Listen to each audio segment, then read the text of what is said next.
अनन्याश्चिन्तयन्तो मां ये जनाः पर्युपासते तेषां नित्याभियुक्तानां योगक्षेमं वहाम्यहम्.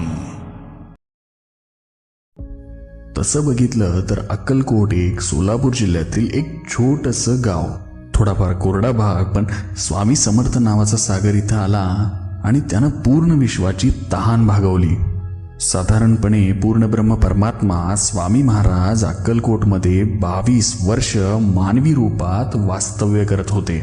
अक्कलकोटमध्ये असताना त्यांनी अनंत भक्तांना या भवसागरातून पार केले.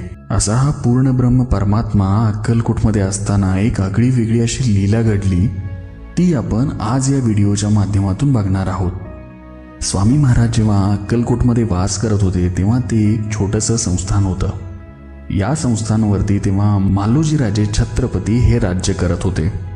पूर्ण राज्य परिवार व स्वतः मालोजी राजे हे स्वामी महाराजांचे निस्सीम भक्त होते. संस्थानातला छोट्यात छोटा निर्णय हा स्वामी महाराजांच्या कृपा आशीर्वादाने घेतला जायचा. त्याचं कारण म्हणजे पूर्ण अक्कलकोटवासी व स्वतः मालोजी राजे हे स्वामी महाराजांचा अधिकार ओळखून होते. अशा या मालोजी राजांचा एक सर्वात आवडता असा गव्हार नावाचा एक गजराज होता. त्याचा रंग हा काळा होता. त्याचं मोठं गंडस्थळ होतं, भले मोठे खांबासारखे पाय होते, मोठी सोंड होती आणि तलवारीसारखे 2 मोठे गजदंत होते. असा हा सुंदर गजराज नेहमी त्याच्या अंगावरती शाल, गळ्यात घंटी, रंगीबेरंगी झूल आणि दागिने असा हा त्या गव्हारचा राजेशाही थाट होता. आणि हा गव्हार मालोजी राजांना अत्यंत असा प्रिय होता. अक्कलकोटमधील महिपालाच्या देवालयाजवळ त्याची बांधण्याची जागा होती. तिथे आज शाळा आहे. असा हा राजविंडा हत्ती एकदम शांत आणि आपल्याच तालात नेहमी असायचा. आणि एक दिवस नेहमी शांत असणारा हा गजराज प्रचंड पिसाळला. तो इतका प्रचंड पिसाळला की जे समोर येईल त्याला तो उचलून आपल्या सोंडेत पकडून दूरवर भिरकवून फेकून द्यायचा. आपल्या गंडस्थळाने तो मोठमोठी झाडं पाडू लागला. रस्त्याच्या दुतर्फा असणारी दुकाने, बाजारपेठा त्यानं पूर्णपणे भुईसपाट केल्या. कितीतरी लोकांना त्याने उचलून फेकून दिले. अगदी शांत समुद्र एकदम खवळावा तसा हा गव्हार अक्कलकोटवरती संकट रूपात आदळला. सैनिकांना, माहुताला किंवा प्रजेला त्याला मारायची पंचायत, कारण तो मालोजी राजांचा अत्यंत असा प्रिय प्राणी होता. पण शेवटी अथक प्रयत्न करून राजआज्ञेने त्याला बंदी बनवले गेले. मालोजी राजांच्या आज्ञेने त्याच्या 4ही पायात साखळदंड बांधून त्याला डांबून ठेवण्यात आले. तरीही शांत राहील तो गव्हार कसला.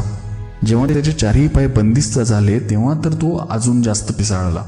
समोर असलेले मोठमोठे दगड तो लोकांना भिरकावून फेकून मारू लागला. त्याच्या भीतीने रोजच्या वर्दळीचा रस्ता अक्कलकोटवासियांनी बंद केला. दिवसेंदिवस गव्हार हा अति उग्रच होत चालला. शेवटी सर्व रयतेच्या तक्रारी मालोजी राजांपर्यंत गेल्या. मालोजी राजे पूर्णपणे उद्विग्न झाले. कारण एका बाजूला प्राणप्रिय असणारा हत्ती आणि दुसऱ्या बाजूला आपली प्रजा. न राहून त्यांनी त्यांच्या ज्येष्ठ मंत्र्यांना यावरती उपाय विचारला. सर्वांनी एकमताने हत्तीला गोळी घालून ठार मारावे हाच उपाय सुचवला.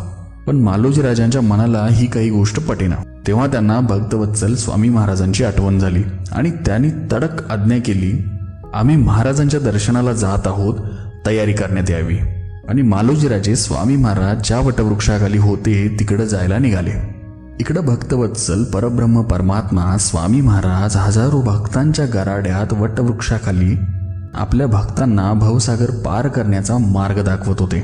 जसं कुरुक्षेत्रावरती परमात्मा वासुदेव श्रीकृष्ण कौरव आणि पांडव सेनेच्या मध्ये विश्वरूप दाखवून अर्जुन व इतर लोकांना जगण्याचा मंत्र देत होते, तसंच काहीसं अगदी हे दृश्य होतं. सर्व भक्तांच्या मध्यभागी वटवृक्षाखाली प्रखर तेजस्वी स्वामी मूर्ती बसली होती. त्यांचे मोठे हात, भले मोठे पोट, भेदक नजर, तेजस्वी अंगकांती आणि पायावरती पाय ठेवून एक हात मागे आणि एक हात पुढच्या पायावरती या आपल्या आवडत्या मुद्रेत परमात्मा तिथं विराजमान झाला होता. अगदी कोटी जन्माची पापे फक्त त्यांच्या दर्शनाने जळून नष्ट व्हावीत असे हे रूप होते स्वामी महाराजांचे. आणि याच ठिकाणी मालोजी राजे स्वामी महाराजांच्या दर्शनाला आले. मालोजी राजांची वेळ आल्यानंतर मालोजी राजे स्वामी महाराजांच्या समोर गेले. आधी तरी परमात्म्याला बघून कुणीही शुद्ध हरपून जाईल तसेच काहीसे मालोजीराजांच्या बाबतीतही झाले. पण शुद्धीवरती येत मालोजीराजांनी स्वामींना हात जोडून ओल्या डोळ्यांनी आणि जड अंतकरणाने प्रश्न केला. महाराज, आमचा गवार सध्या खूपच माजलाय. शांत असणारा हत्ती अचानक रयतेला त्रास देत आहे. पूर्ण बाजारपेठ त्यानं डोक्यावरती घेतली. त्यानंतर आम्ही त्याच्या चारही पायात साखळदंड बांधून त्याला एका जागी डांबून ठेवलाय. तरीही तो भले मोठे दगड लोकांवरती भिरकावत आहे. परत कधीतरी तो त्या जागून सुटायची आम्हाला भीती वाटत आहे आणि लोकही त्याला प्रचंड घाबरत आहेत. त्याला गोळ्या घालून ठार मारावं म्हणतोय. एवढे शब्द कानी पडताच भक्तवत्सल स्वामी महाराजांच्या चेहऱ्यावरचे भाव क्षणार्धात बदलले. पुढच्याच क्षणी स्वामी महाराज जागेवरून उठले व तडक भर भर भर पावलं टाकत चालू लागले. सारा गाव, सर्व भक्तगण आता कौतुक बघत होते.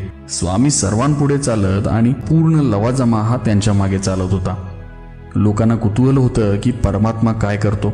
सुरुवातीला सर्व लोक स्वामींच्या बरोबर होते, पण जसजसं महाराज जिथं गवारला बांधलंय तिथं जाऊ लागले तेव्हा लोकांच्या चेहऱ्यावरील रंग उडू लागले. कुतूहलाची जागा आता भीतीने घेतली. पण महाराज तिकडे चालतच जात होते.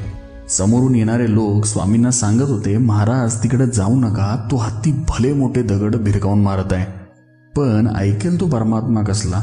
पण या शब्दांचा परिणाम मात्र इतर लोकांवरती झाला. जे स्वतःला स्वामींचे भक्त म्हणवत होते ते मात्र तिथंच थांबले, आपल्या जीवाला घाबरून.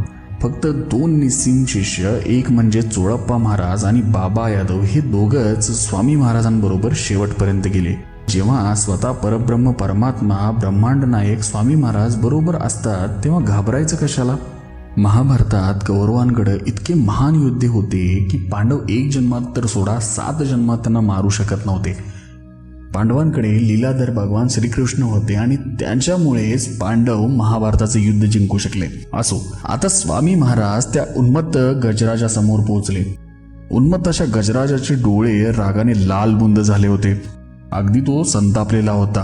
अशा परिस्थितीत परमात्मा समोर कमरेवरती हात ठेवून त्याच्या उभा होता. उन्मत्त गजराजासमोर परमात्मा कितीतरी मोठा दिसत होता.